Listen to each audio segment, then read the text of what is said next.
Baba ni mawatola mchumbangu ngadi. Baba tukisana na mashuko yao. Mazirani kanje kuti nini. Baba wangu ngwana wakati bana. Ame wangu ni waku. Saka Awajeni wenye baba. Awanda amai mechifu. Kwa baba. Saka zadaro. Baba pasadi wasa wakanipa nzimbu ya ndege mazati ndofanya. Rimangwa nangu asiba chichidimu kumukweso kubaire manjibu kati rapapa rino rumaika wale ndi Afrika saka kumukweso kubaire manjibu saka amai over wafu wakateka kufa kwatera amai over wafu futi ini chimoni magane ro baba over wafu saka baba wafu amai takasala ndina amai awande wakasaka kanzi usaende kuno nzvimbo wovwatura maika yese inenge asanika kukuta kuti ndiende kumberi kunozibaira mbiti ndo ndaende kupira kuna baba kuti wandituo pane wandu anyite ngati baba ndauye inini patenezi dzadarekeza kuti vanyina vanyu wafa naamai wafa ndikunzi kusaende kumberi kuno nzvimbo naamai varipo vatora maika inde kukanika yakadikizwa ndaiwa kana zvakadaro mwana mese kumhuri yangu imimi ende yauri makandima ndibaka kweka kuvwa kuya kumachetu kuno nzvimbo awame wakugani usari bati ngari ende uku kumachetu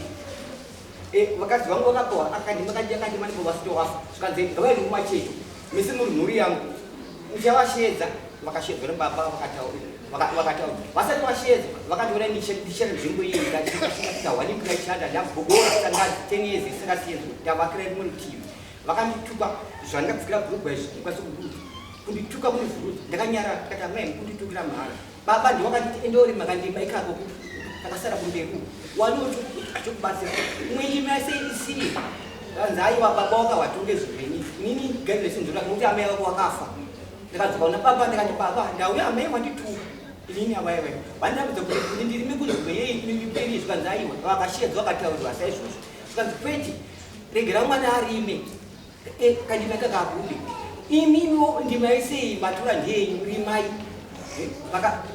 vakadza kunzwisa ndovhanzvingavhaya kunobva baba vacho varikurwara serious ndakabvaarikutorwara vasikufamba achikafa varikuramba nhasi vanini vangu vatichere tsime amosina kasolomoni vana vavavo vakaramba ndikachira 6 meters nomukanunganidanai vakati amai vakura cherei mvura sukurandika asi kandima kandiregero ndomazuva aneta ishe kwete kuti ndivatore gadi vanhu vautozinga inini Manga muni wepari? Tikumwa kadi pari. Akafa. Zabulwa kati manga muni wepari ati. Zabulwa wepari kana manga puwa ndima manga mza puwa ndima zenye. Muruma akafa. Amaidu wasakapuwa. Urai. Ndakindwa kuzwangwe soma njoma. Zakapuwa ndima. Manga puwa ndima zenye. Tikapuwa garden iri. Tairirima jisha. Tichorima chibaba. Ndoba tapuwa ndima tokita magarden. Nini ndikapuwa ndima yangu. Amaidu wangwane yangu. Wewe wakati na wangwane yangu. Saka amaidu wa. Ndima ya amaidu. Kati ndaima amaidu. Kabla kwa wakati wa watu. Kati ndaima inini. Kwa wakati wa mgidi abushu. Inda ndakuwa pamwe na baba wachi wapeni. Wani papa mkasaidi wanga chiwa kila kadi mbaka.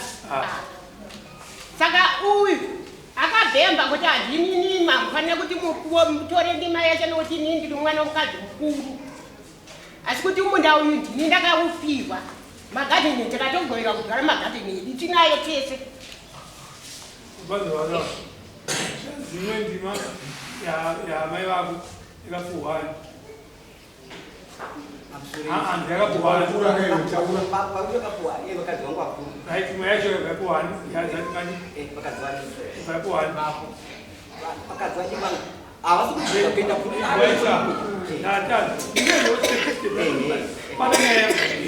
ndachi ndevebhari sandavabvunza handiti ndima yavo vakazopuwa mukadzi wako mumwe handiti wechipiri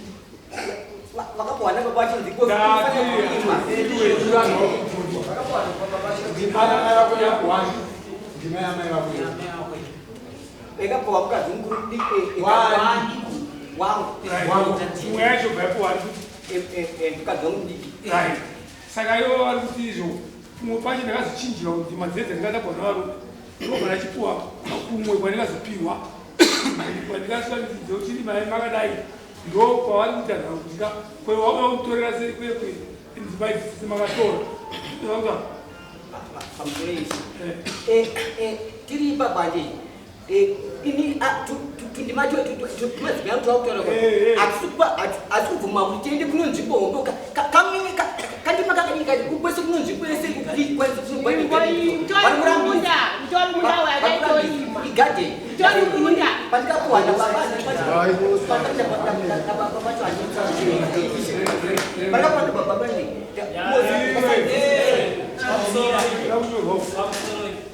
nyaya imaonera ndikuita inogona kuti space nzvimbo yabva vanhu haina sabhuku inoda kuti paerwe nasabhuku nomupurisa wamambo inoona kuti nzvimbo yachiri kutaurwa yakaita sei yakakura sei sekuti apa vari kuti kadiki avari kutova vane nzvimbo hombe vakuta saka paakutatenge parugadzirwa chii dibeti isisi pasiri panapa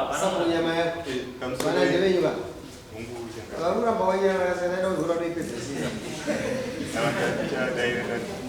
sisa pamusoro ichangamiro gunguzoshuwa mai vakaya vachitaura kuti tanetsana tachangobva kuta ruini kunhamo kwakubatika nhamo murorongo anga ashaya tikati aoraiti ndokubva ndafonera mupurisi wangu anogara kumhiri kanyamapini nakore nenyamapini ndikati shebe yamunodzani ndanyerwa mire zvaari kuita kusvika tauya kupi tauya ikoko tozoona kuti chii chiri kunetsa nokuti nzvimbo yakabhoyiwa kudhara uyu ndoka akapindura akati nanditongiwe nasabhuku kana namamba havanditesei havanditoka ndanyerwa ndokubva minduro yadzoka ndikati aoraiti ndiri kuuya bataenda tichingosvika bandatiroidi enda unoona kuti ariko here ndoba akabhatora chi mugari yakabva asumuka bvaita sei tikati asaka nyaya yakuda kuenda kwamambo iyi ndoba ndikabva ndafonera ashaka ndikati auya mutsipiri wesaboni munhu ari kupi ari kuti handitongwe nasabhukubatsirana